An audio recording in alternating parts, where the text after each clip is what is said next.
Hey guys, welcome to my channel. আজি মই তোমালোকৰ কাৰণে লৈ আহিছিলোঁ দশম শ্ৰেণীৰ এটা সুন্দৰ পাঠ অধ্যায় 5 মৌলৰ পৰ্যাবৃত্ত শ্ৰেণী বিভাজন। ইয়াৰ আগৰ ভিডিঅ'ত তোমালোকে চাই ল'বা, সেইটো ভিডিঅ'ত মই ডবাৰইনাৰৰ ট্ৰায়াড, নিউলেন্সৰ অষ্টক সূত্ৰ আৰু এই প্ৰথমৰ প্ৰশ্নাৱলী, এই তিনিটা প্ৰশ্ন উত্তৰ আৰু ইয়াৰ পৰা ইয়াৰলৈকে যিমানখিনি ভিতৰুৱা প্ৰশ্ন হয় আৰু নিউলেন্সৰ অষ্টক সূত্ৰ মানে কি, ডবাৰইনাৰৰ ট্ৰায়াড মানে কি, এই দুইটা কথা মই সুন্দৰকৈ বুজাই দিছোঁ। ইয়াৰ আগৰ ভিডিঅ'টো চাই ল'বা। আৰু আজিৰ ভিডিঅ'টো হ'ব মেণ্ডেলিভৰ পৰ্যাবৃত্ত তালিকা।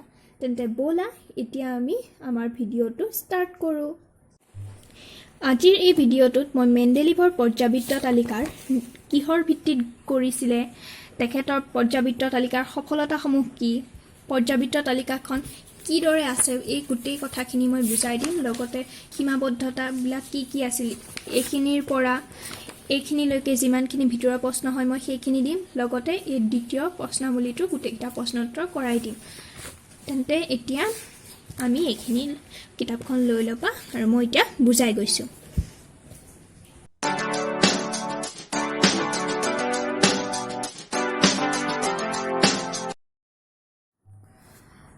বিশৃংখলাৰ মাজত শৃংখলা, মেণ্ডেলিভৰ পৰ্যাবৃত্ত তালিকা। নিউলেন্সৰ অষ্টক সূত্ৰটো নাকচ হোৱাৰ পাছতো মৌলৰ ধৰ্ম আৰু সিহঁতৰ পাৰমাণৱিক ভৰৰ সম্বন্ধক উপস্থাপন কৰিব পৰাকৈ এক আঁচনি উদ্ভাৱনৰ বাবে বহুতো বিজ্ঞানীয়ে প্ৰচেষ্টা চলাই গৈছিল। বাৰু মই মনত পেলাই দিছোঁ নিউলেন্সৰ অষ্টক সূত্ৰ মানে কি আছিল আৰু ডবাৰইনাৰৰ ট্ৰায়াড কি। তোমালোকে মোৰ আগৰ ভিডিঅ'টো চাই ল'বা, তেতিয়া ভালদৰে বুজি পাবা। তথাপিও মই থুলমূলকৈ এইখিনি পঢ়োৱাৰ আগত কৈ দিছোঁ, তেতিয়া এইখিনি অলপ সহজ লাগিব। এক মিনিট ৰখি এতিয়া তোমালোকে এইখিনিতে চোৱা যে ডবাৰইনাৰ ট্ৰায়াড কি। মই ইয়াৰ আগৰ ভিডিঅ'টো দেখুৱাইছিলোঁৱেই। ডবাৰইনাৰ ট্ৰায়াড মানে ইয়াত কোনো এইবিলাক ত্ৰিভুজ বা এনেকুৱা কোনো চিত্ৰ নাই কিতাপখনত। মই তোমালোকৰ বুজাৰ সহজৰ কাৰণেহে এইবোৰ ৰাখি লৈছোঁ। আমি তিনিটা মৌলৰ বিষয়ে ল'লোঁ, লিথিয়াম, ছ'ডিয়াম, পটাছিয়াম। লিথিয়ামৰ পাৰমাণৱিক ভৰ কি 6.9, ছ'ডিয়ামৰ এইকেইটা ৰাসায়নিক সংকেত, ছ'ডিয়ামৰ 23 আৰু পটাছিয়ামৰ 39। এই তিনিটা ৰাসায়নিক ভৰৰ পাৰমাণৱিক ভৰৰ প্ৰথমৰটো আৰু তৃতীয়টো যোগ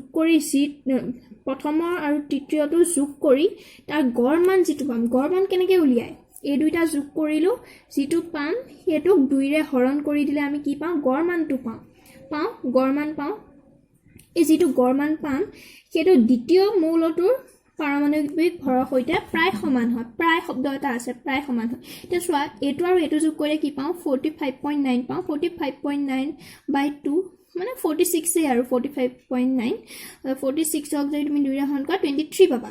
এই 23টো হয়, এইটো হৈছে ডবাৰইনাৰ ট্ৰায়াড। মনত ৰাখিবা, প্ৰথমটো আৰু তৃতীয় মৌলটোৰ পাৰমাণৱিক ভৰ যোগ কৰি পাৰমাণৱিক ভৰৰ গড় মান দ্বিতীয় মৌলটোৰ পাৰমাণৱিক ভৰৰ প্ৰায় সমান হয়। এইটোৱে হৈছে ডবাৰইনাৰ ট্ৰায়াড। নিউলেন্সৰ অষ্টক সূত্ৰ মানে কি, এই প্ৰথমৰটো সংগীতৰ অষ্টক যিটো ধৰ্মটোৰ লগত মিলে, মানে প্ৰথমৰ যিটো মৌল তাৰ ধৰ্মখিনি এইখিনিৰ লগত নহয়, একে 8 নম্বৰটোৰ লগত মিলে, আকৌ 8 নম্বৰটো কাৰ লগত মিলে, 16টো 24, এনেকৈ গৈ থাকে। মানে এইটোৱে হৈছে, তেওঁ এনেকৈ ক'ত শেষ কৰিছিলেগৈ, থ'ৰিয়ামত শেষ কৰিছিল। 56টা মৌলৰ বিষয়ে তেওঁ গম পাইছিলে।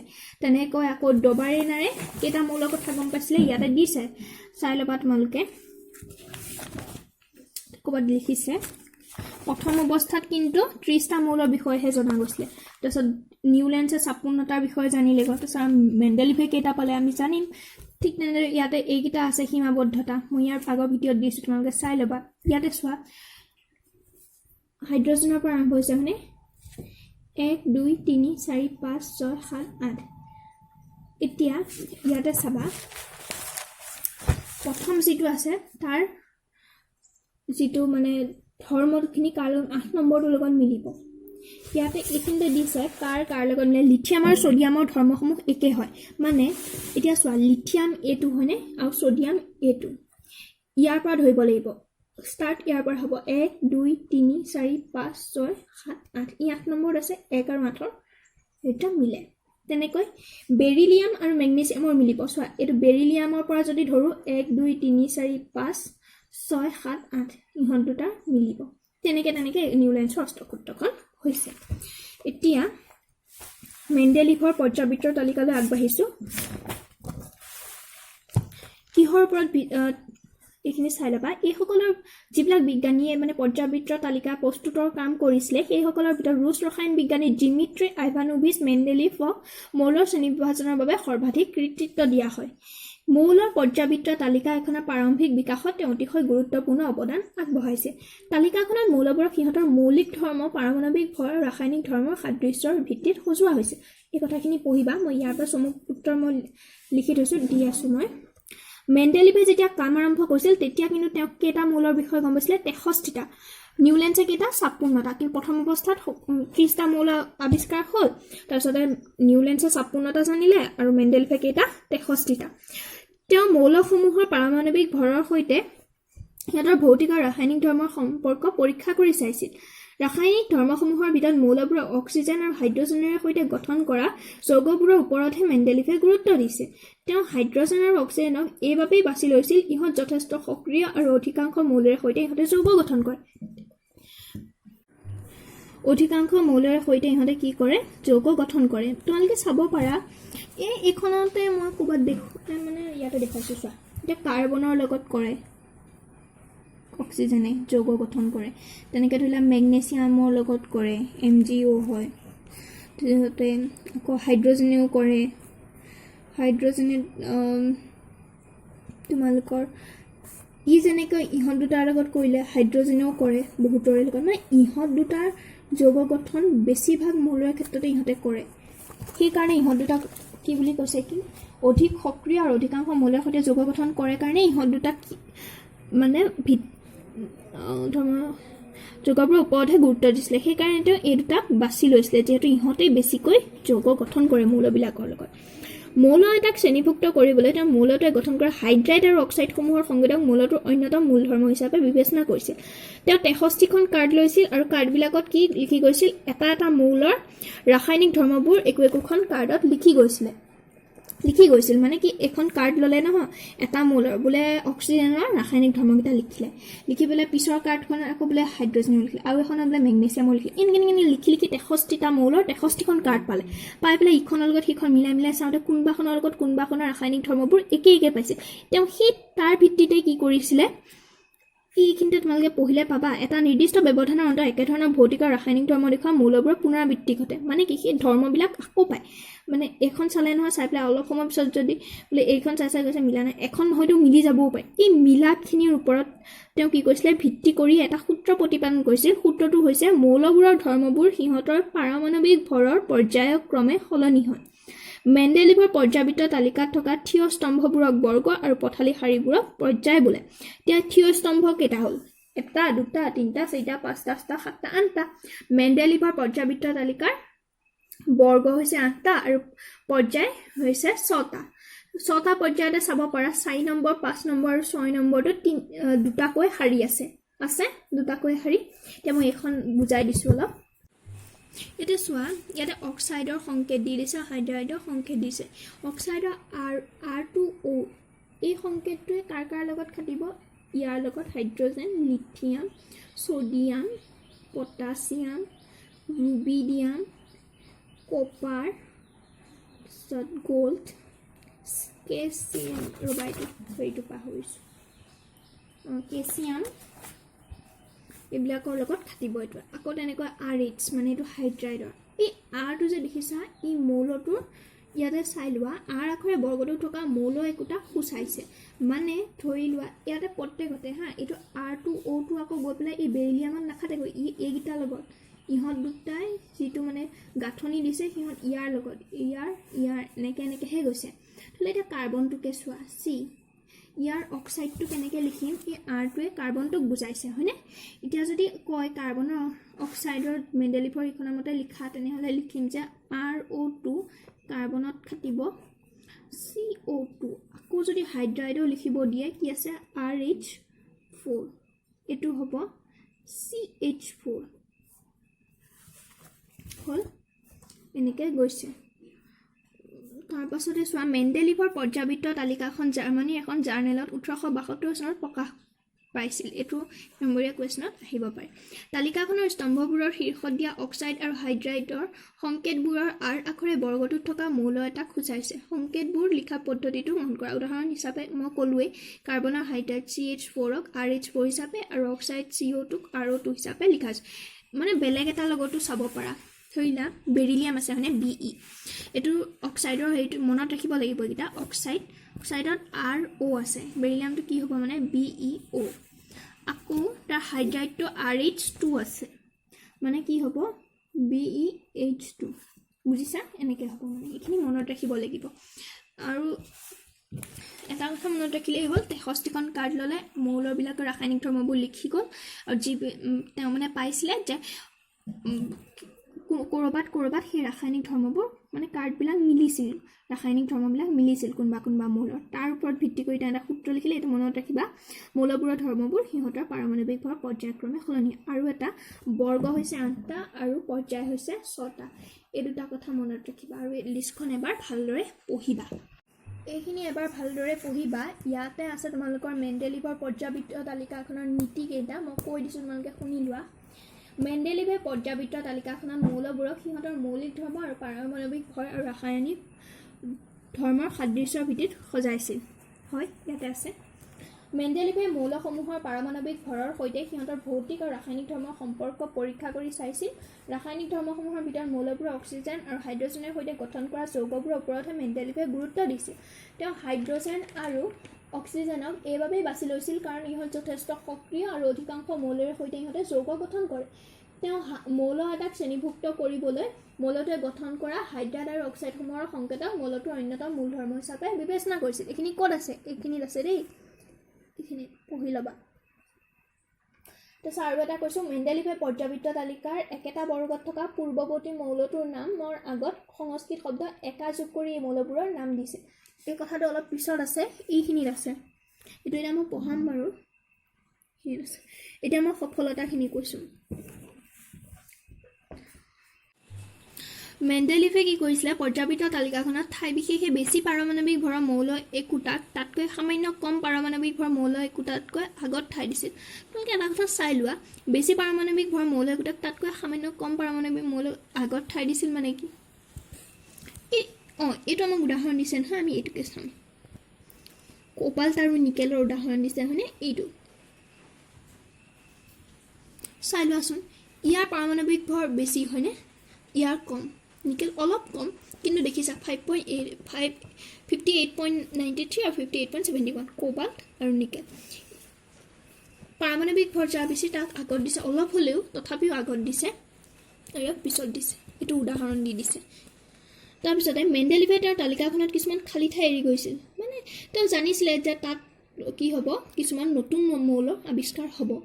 সেইকাৰণে তেওঁ কি কৰিছিলে, অনাৱিষ্কৃত মৌলবিলাকৰ একেটা মৌলবিলাক আৱিষ্কাৰ হোৱাৰ কথা ভৱিষ্যতবাণী কৰিছিলে। একেটা বৰ্গত থকা পূৰ্বৱৰ্তী মৌলটোৰ নামৰ আগত সংস্কৃত শব্দ একা যোগ কৰিছিলে। একা শব্দটোৰ অৰ্থ কি? এক। উদাহৰণস্বৰূপে তেতিয়াৰ অনাৱিষ্কৃত মৌল মানে আৱিষ্কাৰ নোহোৱা মৌল স্কেনেডিয়াম, গেলিয়াম, জাৰ্মেনিয়ামক মেণ্ডেলিভে একা বৰণ, একা এলুমিনিয়াম আৰু একা চিলিকন নাম দিছিল। মানে তেতিয়া আৱিষ্কাৰ হোৱা নাই, কিন্তু তেওঁ ভৱিষ্যতবাণী কৰিলে যে আৱিষ্কাৰ হ'ব। তেওঁ যিহেতু হোৱা নাই, নাম নাজানে, গতিকে কি দি দিলে নামকেইটা? একা শব্দটোৰ আগত দি একা বৰণ, একা এলুমিনিয়াম আৰু একা চিলিকন নাম দিলে। স্কেনেডিয়াম, গেলিয়াম আৰু জাৰ্মেনিয়ামৰ ধৰ্মক্ৰমে বৰণ, এলুমিনিয়াম আৰু চিলিকনৰ সৈতে আছিল। সেইকাৰণে দিছে চোৱা, স্কেনেডিয়ামৰ কিহৰ লগত মিলে? বৰণৰ লগত, সেইকাৰণে নাম দিলে কি? একা বৰণ। এলুমিনিয়ামৰ মিলে গেলিয়ামৰ লগত, কি বোলে? এলুমিনিয়ামৰ গেলিয়ামৰ লগত, সেইকাৰণে একা এলুমিনিয়াম দি দিলে গেলিয়ামৰ নাম। আৰু জাৰ্মেনিয়ামৰ চিলিকনৰ লগত মিলে, সেইকাৰণে একা চিলিকন নাম দি দিলে। যিহেতু আৱিষ্কাৰ হোৱা নাই, তেওঁ নাম নাজানে, একা শব্দটো আগত দি দিলে। এইখিনি এবাৰ চাবা। এবাৰ মই শিকাই দিছোঁ। পাৰমাণৱিক ভৰ একা এলুমিনিয়াম 68 আৰু গেলিয়ামৰ এই দুটা বাৰু চালা। অক্সাইডৰ সংকেতটো একা এলুমিনিয়ামৰ কেনেকৈ হ'ব? E2O3, মানে ইটোৱে একা এলুমিনিয়াম বুজাই আছে, আৰু গেলিয়ামৰ Ga2 আৰু ক্লৰাইডতো দি দিছে। এবাৰ চাই ল'বা, ইমান হেৰি নাই এইটোত। ই মেণ্ডেলিভৰ পৰ্যাবৃত্ত তালিকাখন যে শুদ্ধ আৰু ব্যৱহাৰ উপযোগী তাক নিশ্চিতভাৱে প্ৰমাণ কৰিছিল। তদুপৰি মেণ্ডেলিভৰ ভৱিষ্যতবাণীৰ অসাধাৰণ সাফল্যই তেওঁৰ তালিকাখন ৰাসায়নবিদসকলৰ বাবে গ্ৰহণযোগ্য কৰাই নহয়, ই তেওঁক ধাৰণাৰ উদ্ভাৱক হিচাপে স্বীকৃতি দিয়ালে। চাবা উদ্ভাৱক হিলিয়াম, নিয়ন, আৰ্গন এইকেইটা আমি জানো নিষ্ক্ৰিয় গেছ বুলি, সম্ভ্ৰান্ত গেছৰ শ্ৰেণীত পৰে। অতিশয় নিষ্ক্ৰিয় আমাৰ বায়ুমণ্ডলত এইবোৰ নিচেই কম মাত্ৰাত থাকে বা এইবোৰ আৱিষ্কৃত হওঁতে বহুত পলম হৈছে। কম মাত্ৰাত থাকে কাৰণ আৱিষ্কাৰ হওঁতে বহুত পলম হ'ল। যেতিয়া আৱিষ্কৃত হ'ল তেতিয়া ইহঁতৰ তালিকাখনৰ ইতিপূৰ্বে থকা ক্ৰমৰ কোনো সালসলনি মাজত ঠাই দিবলগীয়া হোৱা নাই আৰু ধুনীয়াকৈ ঠাই দিব পৰা ঠাই আছিলেই। নতুন বৰ্গত সংস্থাপিত কৰিব পৰা গৈছিল। ই তালিকাখনৰ অন্যতম সাফল্য আছিল। মেণ্ডেলিভৰ পৰ্যাবৃত্ত তালিকাখনৰ অন্যতম সাফল্য কি আহিব পাৰে, প্ৰশ্ন আহিব পাৰে, তেতিয়া লিখিলেই হ'ল যে হিলিয়াম, নিয়ন, আৰ্গনৰ দৰে গেছবোৰ অতিশয় নিষ্ক্ৰিয় আৰু আমাৰ বায়ুমণ্ডলত নিচেই কম মাত্ৰাত থাকে বাবে এইবোৰ আৱিষ্কাৰ হওঁতে পলম হৈছিল। যেতিয়া আৱিষ্কাৰ হৈছিল তেতিয়া তালিকাখনত ইতিপূৰ্বে থকা ক্ৰমৰ কোনো সাল সলনি নকৰাকৈ নতুন বৰ্গত স্থান দিব পৰা গৈছিল বাবে ই তালিকাখনৰ অন্যতম সাফল্য আছিল। চোৱা ক'ত দিছিলে এইটো ইয়াতে নাই, এইয়া চোৱাচোন শূন্য যুঁজি গেছ বুলি কয় এইকেইটা। হিলিয়াম এক্সট্ৰাত আছে, নিয়ন, আৰ্গন এইবিলাক দেখিছানে? এইকেইটা 1 2 3 4 5 6টা সিহঁতৰ অলপ পৃথককৈ আছেগৈ। 18 নম্বৰ আছেগৈ, 18 নম্বৰ বৰ্গত আছে। এইকেইটাকে কৈছে সম্ভ্ৰান্ত বা নিষ্ক্ৰিয়। তাৰপিছতে সাফল্যখিনি তোমালোকে পালা, সফলতা। মই নীতিকেইটা লিখা হৈ আছে, মই দেখুৱাই দিম বাৰু। এইকেইটা সাফল্যকেইটা তোমালোকে এইখিনি পঢ়িবা, পইণ্ট হিচাপে মুখস্থ কৰিলে পটককৈ মনত ৰ'ব। মেণ্ডেলিভৰ শ্ৰেণীবিভাজনৰ সীমাবদ্ধতা, হাইড্ৰজেনৰ ইলেক্ট্ৰনীয় বিন্যাস ক্ষাৰ ধাতুবোৰৰ লগত মিলে। তাৰপিছতে হেল'জেনৰ দৰে হাইড্ৰজেনৰ দ্বিপাৰমাণৱিক অণু হিচাপে থাকে আৰু ই ধাতু আৰু অধাতুৰ সৈতে লগ হৈ সহযোগী যৌগ গঠন কৰে। পৰ্যাবৃত্ত তালিকাত হাইড্ৰজেনক নিশ্চিতভাৱে কোনো নিৰ্দিষ্ট স্থান দিব পৰা নাযায়। এতিয়া চাই ল'বা হা, পৰ্যাবৃত্ত তালিকাত মেণ্ডেলিভৰ নিশ্চয় কোনো নিৰ্দিষ্ট হাইড্ৰজেনক নিশ্চিতভাৱে কোনো স্থান দিব পৰা নাযায়। এইটো মেণ্ডেলিভৰ পৰ্যাবৃত্ত তালিকাখনৰ মুখ্য সীমাবদ্ধতা আছিল। তেওঁৰ তালিকাখনত হাইড্ৰজেনৰ বাবে এটা সঠিক স্থান নিৰূপণ কৰিব পৰা নাছিল। মেণ্ডেলিভে মৌলৰ পৰ্যাবৃত্ত শ্ৰেণী বিভাজন কৰাৰ বহু পাছত সমস্থানিকবিলাক আৱিষ্কাৰ হৈছিলে। মৌল এটাৰ সমস্থানিকবোৰ ৰাসায়নিক ধৰ্মসমূহ একেই নহয়, কিন্তু পাৰমাণৱিক ভৰসমূহ বেলেগ হয়। হাইড্ৰজেন যিটো আছিলে, হাইড্ৰজেনক কিন্তু নিৰ্দিষ্ট স্থান দিব পৰা নাছিলে। হাইড্ৰজেন আহিব পাৰে, কোনটো মৌলক নিৰ্দিষ্ট স্থান দিব পৰা নাছিলে হাইড্ৰজেন। এনেকৈ মৌলবোৰৰ সমস্থানিকবোৰে মেণ্ডেলিভৰ পৰ্যাবৃত্ত সূত্ৰৰ প্ৰতি এক প্ৰত্যাহ্বানৰ সৃষ্টি হৈছিল। আন এটা সমস্যা আছিল, মানে সীমাবদ্ধতাকেইটা পিছত সমস্থানিক আৱিষ্কাৰ হৈছিল, ফলত কি হৈছিলে মৌল এটাৰ সমস্থানিকবোৰ ৰাসায়নিক ধৰ্মসমূহ একেই হয়, কিন্তু পাৰমাণৱিক ভৰ মানে খেলি মেলি কিছুমান সৃষ্টি কৰি তুলিছিলে। এটা মৌলৰ পৰা পাছৰটো মৌললৈ যাওঁতে পাৰমাণৱিক ভৰ বৃদ্ধি সুষমভাৱে নঘটে। কম নঘটে, তোমালোকে চাই লোৱা 63.54 আছে, পিছত গ'লগৈ বোলে 1 বাঢ়িছে 2 বাঢ়িছে, সেইটো নহয়, 65.37 সুষমভাৱে নাই হোৱা। তাৰপিছত হৈছে কি 69.72, 72.59 হোৱা নাই সুষমভাৱে।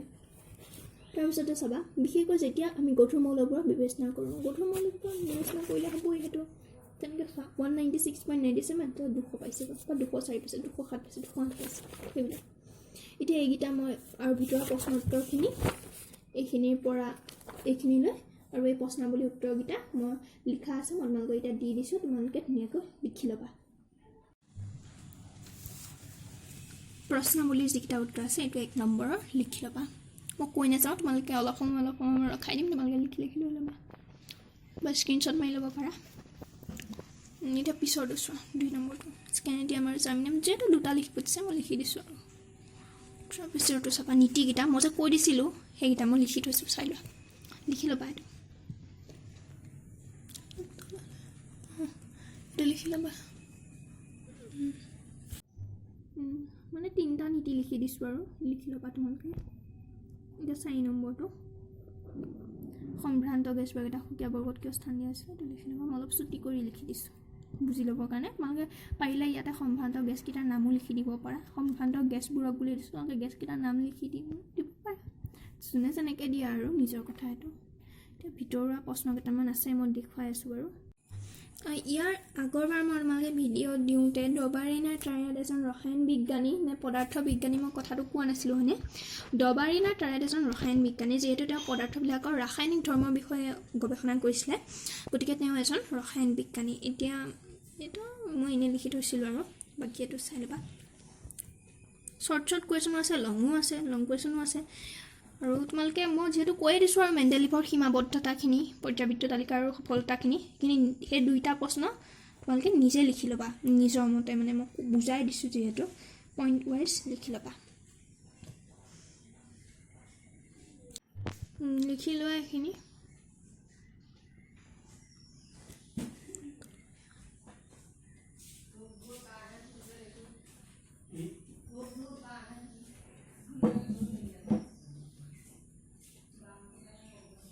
এতিয়া এইখিনি চাই ল'বা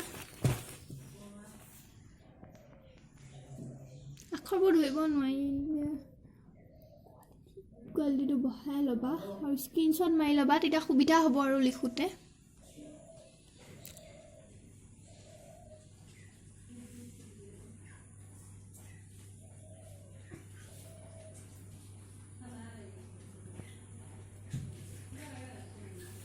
আৰু আছে ৰ'বা মই দি আছোঁ তোমালোকক যিমানখিনিলৈ পাৰিছোঁ মই নিজে উলিয়াইছোঁ আৰু এইখিনি তোমালোকে নিজে উলিয়াবা সফলতাৰ সীমাবদ্ধতা মই কৈ আছোঁ তোমালোকক লিখি ল'বা এই দুইটা খুব ইম্পৰ্টেণ্ট হয় মোৰ লিখা নহ'লে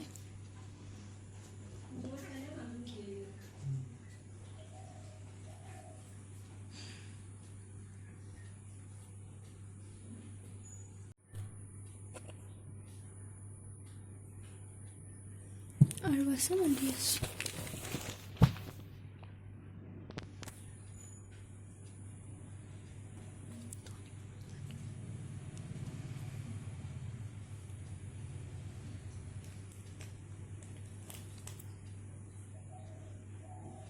এইটো PM মানে এইটো PMটো মানে পিক'মিটাৰ নতুনকৈ পাইছা এবাৰ ভালদৰে মনত ৰাখিবা পিক'মিটাৰ মিটাৰ মান কিমান মই লিখাই দিছোঁ বাৰু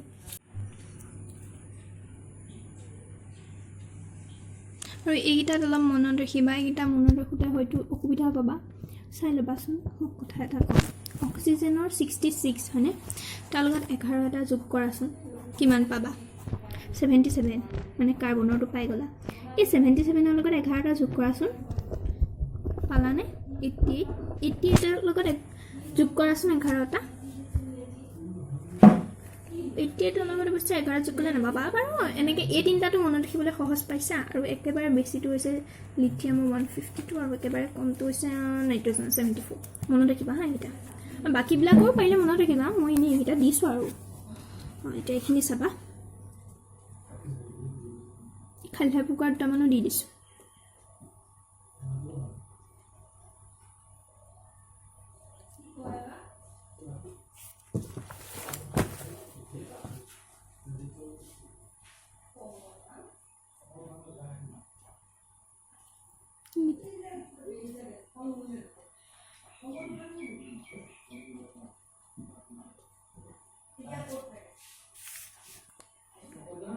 তোমালোকক মই এতিয়া প্ৰশ্নাৱলী উত্তৰকেইটা দিলোঁ ভিতৰুৱা প্ৰশ্ন উত্তৰ দিলোঁ যিখিনি মই পাৰিছোঁ আৰু সেইখিনি বুজাইও দিছোঁ আৰু ইয়াৰ আগৰ ভিডিঅ'টো চাই ল'বা তেতিয়া নিউলেন্সৰ অষ্টক সূত্ৰ ডবাৰিনা ট্ৰায়াডৰ যিখিনি ভিতৰুৱা প্ৰশ্ন উত্তৰ আছিলে প্ৰশ্নাৱলীৰ যিকেইটা প্ৰশ্ন উত্তৰ আছিলে বুজিবলৈও সহজ পাবা আগৰ ভিডিঅ'টো মোৰ চাই ল'বা আৰু এতিয়া যিখিনি দিছোঁ ভালদৰে চাবা আৰু যিখিনি প্ৰশ্ন উত্তৰ দিছোঁ তোমালোকে ভিডিঅ'টো স্কিপ কৰি হ'লেও লিখি ল'বা আৰু তোমালোকে মেণ্ডেলিভৰ পৰ্যাবৃত্ত তালিকাখনৰ সফলতাসমূহ আৰু সীমাবদ্ধতাসমূহ এই দুটা কুৱেশ্যন তোমালোকে একদম নিজেই পইণ্ট ৱাইজ লিখি ল'বা এটা মানে আহি আৰু পৰীক্ষাত গতিকে লিখি ল'বা আৰু যিখিনি দিছোঁ আৰু লিখিবা আৰু মোৰ আগৰ ভিডিঅ'বিলাকো চাই থাকিবা বুলি আশা কৰিলোঁ আগতেও মই ধেৰ ভিডিঅ' দিছোঁ সেইবোৰ চাবা আৰু আগলৈও দি থাকিম সেইবোৰ চাবা আৰু বাকী মোৰ ভিডিঅ'বিলাক লাইক কৰিবা ছাবস্ক্ৰাইব কৰিবা মোৰ চেনেলটো তোমালোকে ছাবস্ক্ৰাইব কৰিবা কিবা নুবুজিলে কমেণ্ট কৰিবা বা আৰু কিবা জানিবলগীয়া হ'লে মোলৈ কমেণ্ট দিবা মই দিম ভিডিঅ' বনাই বাকী তোমালোকৰ যি ভাইটি ভণ্টি আছে বেলেগ ক্লাছৰ দিব পাৰা কি পাঠৰ লাগে কি ছাবজেক্টৰ সেইটো মোক কমেণ্ট যোগে ক'লে মই